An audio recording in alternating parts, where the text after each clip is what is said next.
جنگی جنونی بھارت کو قومی اسمبلی کے ایوان سے سخت پیغام۔ پہلگام واقعے کے بعد بھارتی اشتعال انگیزی کے خلاف قرارداد متفقہ طور پر منظور۔ متن کے مطابق پاکستان کسی بھی بھارتی اقدام کا فیصلہ کن جواب دے گا، اپنی خود مختاری کا مکمل دفاع کریں گے۔ پاکستان کا پانی روکا گیا تو یہ جنگ شروع کرنے کے مترادف ہوگا۔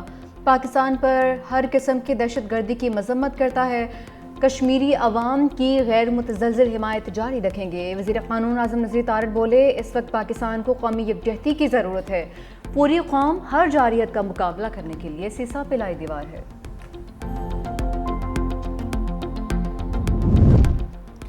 چین کی پاکستان کی حمایت پر بھارت بے چین، آئرن بردر مشکل وقت میں پاکستان کے ساتھ۔ صدر آصف زرداری سے چینی سفیر کی اہم ملاقات۔ پہلگام واقعے کے بعد موجودہ صورتحال پر تبادلہ خیال۔ صدر مملکت کا بھارتی حکومت کے غیر ذمہ دارانہ اور جارحانہ بیانات پر اظہار تشویش۔ کہا، بھارتی اقدامات سے علاقائی امن اور استحکام کو خطرہ ہے۔ چینی سفیر کا پائیدار اور آزمودہ دوستی کا اعادہ۔ کہا، دونوں ممالک آئرن بردر ہیں، ہمیشہ مشکل وقت میں ایک دوسرے کا ساتھ دیا، جنوبی ایشیا میں امن و استحکام کے لیے پاکستان کی حمایت کرتے ہیں۔ صدر مملکت سے ایران کے وزیر خارجہ عباس اراغچی کی ملاقات۔ صدر مملکت کا خطے میں امن کے لیے مل کر کام کرنے کی اہمیت پر زور۔ کہا، بھارت کے جارحانہ اقدامات سے علاقائی امن و استحکام کو خطرہ ہے۔ ایرانی وزیر خارجہ نے کہا، موجودہ صورتحال پر پاکستان کا موقف سمجھتے ہیں۔ ایران پاکستان کے ساتھ تعلقات کو اہمیت دیتا ہے۔ ایران پاکستان کے ساتھ باہمی مفاد میں دو طرفہ تعلقات مزید مضبوط بنانے کا خواہاں ہے۔ سیکرٹری جنرل اقوام متحدہ کی پاکستان اور بھارت کے درمیان ثالثی کی پیشکش۔ پریس کانفرنس میں انتونیو گوتریس نے کہا، پاک بھارت کشیدگی حالیہ برسوں میں اپنی بلند ترین سطح پر ہے۔ اس نازک گھڑی میں فوجی تصادم قابو سے باہر ہو سکتا ہے۔ دونوں ممالک کا ایسی صورتحال سے بچنا بہت ضروری ہے۔ زیادہ سے زیادہ تحمل سے کام لینے اور جنگ کے دہانے سے پیچھے ہٹنے کا وقت ہے۔ دونوں ممالک کے لیے میرا پیغام ہے، کوئی غلطی نہ کریں۔ فوجی کارروائی کوئی حل نہیں۔ انتونیو گوتریس اور وزیر اعظم کے درمیان ٹیلی فونک رابطہ۔ شہباز شریف نے کشیدگی کم کرنے کے لیے انتونیو گوتریس کی کوششوں کو سراہا۔ بولے، بھارت بغیر کسی ثبوت اشتعال انگیز بیان بازی کا سلسلہ جاری رکھے ہوئے ہے۔ امن کے خواہاں ہیں، لیکن ملکی خود مختاری اور سالمیت پر سمجھوتا نہیں کریں گے۔ پاک بھارت کشیدگی پر اتحادیوں کی اہم بیٹھک۔ وزیر اعظم شہباز شریف سے بلاول بھٹو کی وفد کے ہمراہ ملاقات۔ وزیر اعظم نے کہا، پاکستان کی بہادر افواج دشمن کے خلاف ہر دم تیار ہیں۔ قوم سیسا پلائی دیوار کی مانند پاک افواج کے ساتھ کھڑی ہے۔ پاکستان خطے میں امن و استحکام چاہتا ہے، لیکن اپنے دفاع کی حفاظت کے حوالے سے منہ توڑ جواب دینے کی صلاحیت رکھتا ہے۔ پہلگام واقعے کے بعد سے بھارت کا اشتعال انگیز رویہ انتہائی افسوسناک ہے۔ واقعے کی غیر جانبدارانہ اور آزادانہ تحقیقات کا بھی کہا، پاکستان کو واقعے سے جوڑنے کی بھارتی کوششوں کو واضح طور پر مسترد کرتے ہیں۔ پیپلز پارٹی وفد نے کہا، تمام سیاسی جماعتیں پاکستان کے دفاع اور حفاظت کے لیے متحد ہیں۔ پاکستان کے دفاع کی خاطر ہم پاکستان کی بہادر افواج کے شانہ بشانہ کھڑے ہیں۔ وفد کی بھارتی جنگی عزائم دنیا کے سامنے رکھنے پر وفاقی حکومت کی سفارتی کوششوں کی تعریف۔ ایران کا پاک بھارت کشیدگی میں کمی کا مشن۔ عباس اراغچی کی وفد کے ہمراہ اسلام آباد آمد۔ وزیر اعظم سے ایرانی وزیر خارجہ عباس اراغچی کی ملاقات۔ شہباز شریف نے کہا، بغیر ثبوت پہلگام واقعے کو پاکستان سے منسلک کرنا مسترد کرتے ہیں۔ بھارت مسئلہ کشمیر سے توجہ ہٹانے کے لیے بے بنیاد پروپیگنڈا کر رہا ہے۔ حقائق کا پتہ لگانے کے لیے عالمی تحقیقات کی پیشکش کی۔ بھارت کا پانی کو بطور ہتھیار استعمال کرنا ناقابل قبول ہے۔ کوئی فریق سنتاز معاہدے کو یک طرفہ طور پر معطل نہیں کر سکتا۔ ایرانی وزیر خارجہ کی نائب وزیر اعظم اسحاق ڈار سے بھی بیٹھک۔ اسحاق ڈار بولے، پہل نہیں کریں گے، جارحیت ہوئی تو بھرپور جواب دیں گے۔ پہلگام واقعے سے پاکستان کو کوئی تعلق نہیں ہے۔ ایرانی وزیر خارجہ نے کہا کہ پاکستانی ہم منصب سے 3 بنیادی نکات پر بھی بات ہوئی، خطے کی صورتحال اور پاک بھارت تعلقات پر تفصیلی گفتگو کی ہے۔ خود مختاری چیلنج ہوئی تو بھرپور طاقت سے جواب دیں گے، سپہ سالار کی للکار۔ Army chief general Asim Munir کہتے ہیں، پاکستان خطے اور دنیا میں امن کا خواہاں ہے۔ علاقائی سالمیت کو چیلنج کیا گیا تو قومی سلامتی کا تحفظ کریں گے۔ مسلح افواج اور قانون نافذ کرنے والے ادارے دہشت گردی کے خلاف جنگ کو عوامی حمایت کے ساتھ جاری رکھیں گے۔ غیر ملکی سپانسرڈ دہشت گردی بلوچستان کی ترقی کے لیے خطرہ ہے۔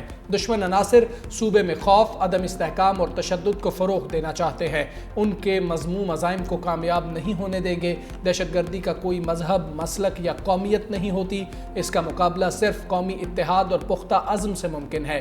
ایسے دہشت گرد گروہ جو بلوچ شناخت کے نام پر بدامنی پھیلاتے ہیں، دراصل بلوچ قوم کی عزت اور وقار پر دھبا ہیں۔ آرمی چیف کی جی ایچ کیو میں 15ویں نیشنل ورکشاپ بلوچستان میں شرکت، شرکاء سے ملاقات بھی کی۔ جنرل عاصم منیر سے ایرانی وزیر خارجہ عباس عراقچی بھی ملے۔ جیو اسٹریٹجک ماحول اور دونوں ممالک کو درپیش چیلنجز پر تبادلہ خیال۔ آرمی چیف نے کہا پاکستان اور ایران بھائی چارے کے مضبوط رشتے میں بندھے ہیں۔ ایرانی وزیر خارجہ نے خطے میں امن و استحکام کے لیے پاکستان کی کوششوں کو سراہا۔ بھارت نے پاکستان سے پانی پر جنگ چھیڑ دی، جنگی نشے میں چور، مودی پاکستان کے حصے کا پانی ڈکارنے لگا۔ بھارت کی پاکستان کے خلاف آبی جارحیت، دریائے چناب میں پانی کا بہاؤ مزید کم کر دیا۔ بھارت نے دریائے چناب کے پانی کو بلیگھار ڈیم کے ذریعے روک دیا۔ ہیڈ مرالہ کے مقام پر پانی کی آمد صرف 5300 کیوسک رہ گئی۔ گزشتہ روز پانی کی آمد 34600 کیوسک تھی، ہفتے کے روز 87000 کیوسک تھی۔ پانی نہ آنے کی وجہ سے ہیڈ مرالہ سے پانی کا اخراج بند، سپل ویز بند ہونے سے دریائے چناب صحرا میں تبدیل۔ آبی ماہرین کے مطابق بلیگھار ڈیم نے 3 لاکھ ایکڑ فٹ پانی ذخیرہ کرنے کی گنجائش ہے۔ دریائے جہلم میں پانی کی کمی کا خدشہ، میڈیا رپورٹس کے مطابق بھارت کشن گنگا ڈیم کے ذریعے دریائے جہلم کا پانی روکنے کا بھی پلان بنا رہا ہے۔ مودی کی دریاؤں کا رخ موڑنے کی سازش، سنتاس معاہدہ معطل کرنے کے بعد متنازع آبی منصوبوں پر کام شروع کر دیا۔ برطانوی خبر رساں ایجنسی رائٹرز کا انکشاف، رپورٹ میں کہا پاکستان کو اطلاع دیے بغیر بھارت نے سالال اور بگلیار ڈیم سے گارا نکالنے کے لیے صفائی کا آغاز کر دیا۔ بھارتی میڈیا کے مطابق سالال اور بگلیار ڈیم کے تمام گیٹس بند کر کے پانی ذخیرہ کیا جا رہا ہے۔ چناب میں پانی کی سطح خطرناک حد تک کم ہو گئی۔ فتح نے ہدف کو ہٹ کیا تو سرحد پار بیٹھے دشمن کا چہرہ لٹک گیا۔ پاکستان کا زمین سے زمین تک مار کرنے والے میزائل کا کامیاب تجربہ۔ ISPR کے مطابق فتح میزائل 120 کلومیٹر تک ہدف کو نشانہ بنا سکتا ہے۔ تجربہ ایکسرسائز انڈس کے دوران کیا گیا۔ مقصد فوج کی تیاری اور تکنیکی نظام کی جانچ تھا۔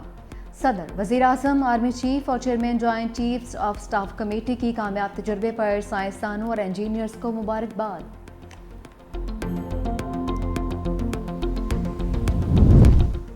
پاک بحریہ کی دشمن کی ہر حرکت پر نظر۔ 4 اور 5 مئی کی درمیانی شب بھارتی طیارے P-8I کا سراغ لگا لیا۔ نیوی نے بھارتی طیارے کو مسلسل نگرانی میں رکھا، کسی بھی جارحیت کا مؤثر جواب دینے کے لیے ہمہ وقت تیار۔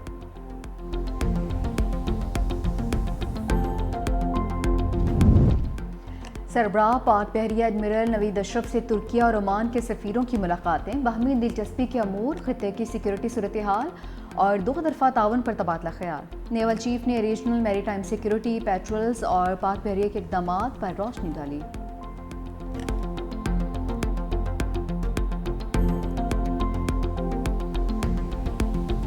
پاکستان نے LOC سے متعلق بھارتی پروپیگنڈے کے بخیے ادھیڑ دیے۔ وفاقی وزیر اطلاعات عطا اللہ تارڑ کا ملکی اور غیر ملکی میڈیا کے ہمراہ لائن آف کنٹرول کا دورہ، زمینی حقائق میڈیا کے سامنے پیش۔ میڈیا نمائندگان کو ان مخصوص مقامات پر لے جایا گیا جنہیں بھارت نے مبینہ دہشت گردی کے ٹھکانے قرار دیا تھا۔ عطا اللہ تارڑ نے کہا بھارت نے بے بنیاد الزامات لگائے، ہم نے عالمی اور ملکی میڈیا کے سامنے تمام حقائق رکھ دیے، اپنی خود مختاری کے دفاع کے لیے ہر حد تک جائیں گے۔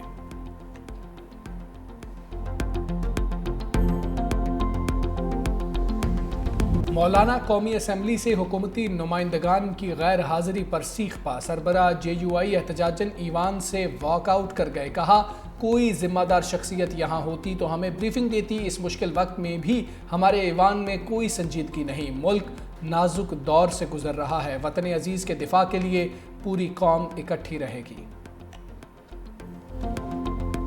پاک بھارت کشیدگی کے باوجود معاشی میدان سے اچھی خبر، اسٹیٹ بینک نے شرح سود میں 1% کمی کر دی۔ اعلامیہ کے مطابق شرح سود 12% سے کم ہو کر 11% ہو گئی۔ اعلامیہ کے مطابق مہنگائی کی شرح میں مسلسل کمی شرح سود میں کمی کا سبب بنی۔ مہنگائی کی شرح اپریل میں سالانہ بنیادوں پر 0.3% رہی۔ غذائی اشیاء اور توانائی کی قیمتوں میں گراوٹ سے مہنگائی کم رہی۔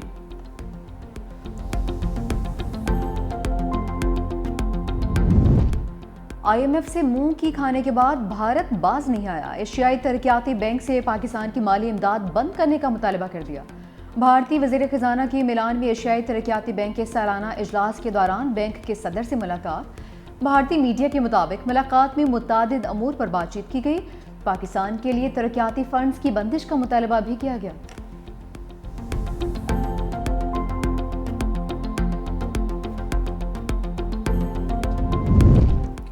آئینہ ان کو دکھایا تو برا مان گئے. مودی سرکار نے ڈیلی ٹائمز کے ڈیجیٹل پلیٹ فارم پر پابندی لگا دی. بھارتی پروپیگنڈا بے نقاب کرنے پر ڈیلی ٹائمز کو بھارت میں بلاک کر دیا گیا.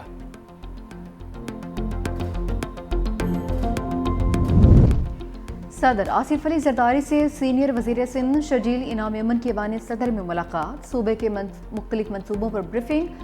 صدر مملکت نے کہا کہ سندھ میں ٹرانسپورٹ کے منصوبوں کو جدید ٹیکنالوجی کے تحت مکمل کیا جائے. خواتین کو خصوصی سہولیات دینے کے لیے پنک ٹیکسی اور اسکوٹی کی تعداد بڑھانے کی ہدایت.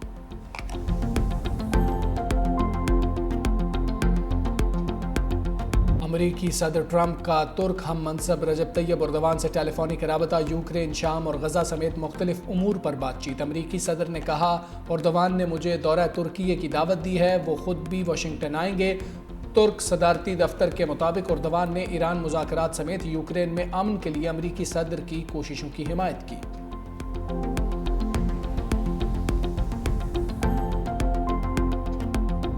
پشاور زلمی کی ملتان سلطانز کے خلاف 7 وکٹوں سے کامیابی. ملتان سلطانز کی بیٹنگ لائن فلاپ. 108 رنز پر ٹھیر.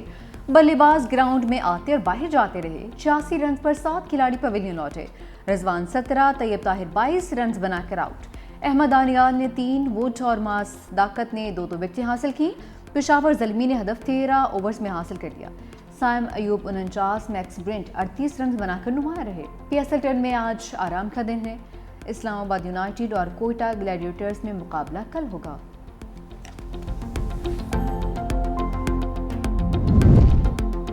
پاکستان کرکٹ ٹیم کی پیس بیٹری کے فیوز اڑ گئے. شاہین اور حارث رؤف نے کرنچ میچز میں سکورز کھانے کا ٹریک نہ بدلا. دونوں فاسٹ بالرز PSL میں بھی ناکام. ڈیتھ اوورز میں مہنگے بالر ثابت ہونے کی روایت برقرار. اہم میچ میں کراچی کنگز کے عرفان خان کے ہاتھوں شاہین آفریدی کی دھلائی. 1 اوور میں 3 چھکے جڑ کر میچ کا پانسا پلٹ دیا.